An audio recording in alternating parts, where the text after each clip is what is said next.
Hello Brian, প্রধানমন্ত্রী মুদ্রা যোজনায় 20 লাখ টাকা পর্যন্ত লোন পাবেন ব্যবসার জন্য। এর আগে 10 লাখ টাকা পর্যন্ত পেতেন। এবার বিজেপির ইশতেহারে 20 লাখ টাকা পর্যন্ত ব্যবসার লোন পাবেন যদি বিজেপি ক্ষমতায় আসে। আপনারা কিভাবে পাবেন এবং কোন শর্তে পূরণ করলে আপনারা পাবেন আমি সম্পূর্ণ আলোচনা করব। আপনারা শেষ পর্যন্ত দেখবেন। দেখার আগে যারা নতুন আছেন চ্যানেলটাকে সাবস্ক্রাইব করে দেবেন, আর যারা ফেসবুক থেকে দেখবেন অবশ্যই পেজটাকে ফলো করবেন। কি বলেছে দেখুন, লোকসভা নির্বাচনের আগে মুদ্রা যোজনা নিয়ে বড় প্রতিশ্রুতি দিলেন প্রধানমন্ত্রী নরেন্দ্র মোদী।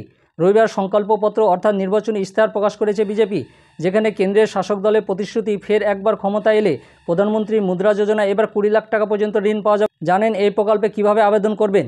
মানে বিজেপি ইশতেহার প্রকাশ করেছে, তাতে মুদ্রা যোজনায় আপনারা যদি ক্ষমতায় আসে বিজেপি, তাহলে 20 লাখ টাকা পর্যন্ত ব্যবসার জন্য ঋণ পাবেন। পকেটে পর্যাপ্ত পুঁজি না থাকলেও ব্যবসা করার স্বপ্ন থাকে বহু মানুষের।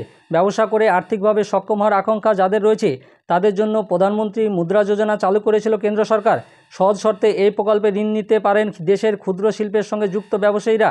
NSSO এর একটি সমীক্ষা অনুসারে দেশে প্রায় 5,77,00,000 ক্ষুদ্র শিল্প আছে। এর সঙ্গে যুক্ত রয়েছেন প্রায় 12 কোটি মানুষ। অল্প পুঁজি নিয়ে উৎপাদন এবং ব্যবসা চালান তারা। বেশিরভাগের সঙ্গে ব্যাংকের কোনো সম্পর্ক নেই। তারাও যাতে ঋণ নিয়ে ব্যবসা আরও উন্নতি করতে পারেন সে কারণে 2015 সালে 8 এপ্রিল এই প্রধানমন্ত্রী মুদ্রা যোজনা PMMY চালু করা হয়। কত টাকা ঋণ মেলে মুদ্রা যোজনায়? প্রধানমন্ত্রী মুদ্রা যোজনায় আওতায় মোট 3টি প্রকল্প আছে: শিশু, কিশোর এবং তরুণ। শিশু প্রকল্পে 50,000 টাকা, কিশোর প্রকল্পে 50,000 থেকে 5 লাখ টাকা এবং তরুণ প্রকল্পে 10 লাখ টাকা পর্যন্ত ঋণ পাওয়া যায়। তবে এই ঋণ নেওয়ার কিছু শর্ত রয়েছে। কেউ ব্যক্তিগত কারণে এই প্রকল্পের ঋণ পাবেন না। মানে কেউ ব্যক্তিগত কারণে যদি ঋণ চায়, মানে লোন নেয়, তাহলে কিন্তু হবে না। কোন কোন শর্তে ঋণ দেওয়া হয়? যে কোনো ভারতীয় নাগরিক এই প্রকল্পে ঋণ পেতে পারেন। যিনি এই ঋণ নেবেন তার বয়স 18 বছর থেকে 65 বছরের মধ্যে হতে হবে। তিনি আগে কোনো ঋণ নিয়ে শোধ না করলে এই প্রকল্পের সুবিধা পাওয়ার জন্য বিবেচিত হবেন না। যদি কিশোর বা তরুণ মুদ্রা যোজনাতে ঋণ না হয়, তাহলে ব্যবসার এবং ওই আবেদনকারীর ব্যক্তিগত লেনদেনের নথি দিতে হবে ব্যাংকে। গত 12 মাসের ব্যাংক স্টেটমেন্ট দিতে হবে। সেই সঙ্গে ব্যবসার জন্য আয়ের প্রমাণপত্র জমা দিতে হবে। সমস্ত ব্যাংকের শাখা থেকে এ ঋণ পেতে পারেন আবেদনকারীরা। আবেদনকারীর একটি পরিচয়পত্র, বর্তমান বাসস্থানের ঠিকানা, আয়ের প্রমাণপত্র বা ইনকাম ট্যাক্স জমা দেওয়ার নথি, ব্যাংক স্টেটমেন্ট, যেখানে ব্যবসা করা হচ্ছে তার প্রমাণপত্র, কতদিন ধরে ব্যবসা চলছে তার নথি জমা দিতে হবে আবেদনপত্রের সঙ্গে। তবে মুদ্রা লোনের 50,000 টাকার ক্ষেত্রে কোনো প্রসেসিং ফি লাগবে না। তবে তার বেশি টাকা ঋণ না হলে 0.50% হারে এই প্রসেসিং ফি লাগবে।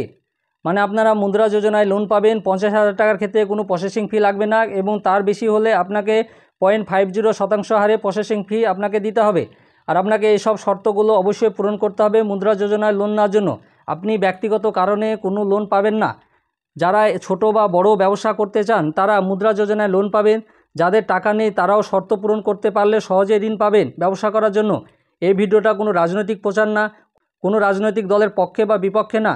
আর আমার এই ভিডিওটা ভালো লাগলে লাইক এবং শেয়ার করে দিবেন।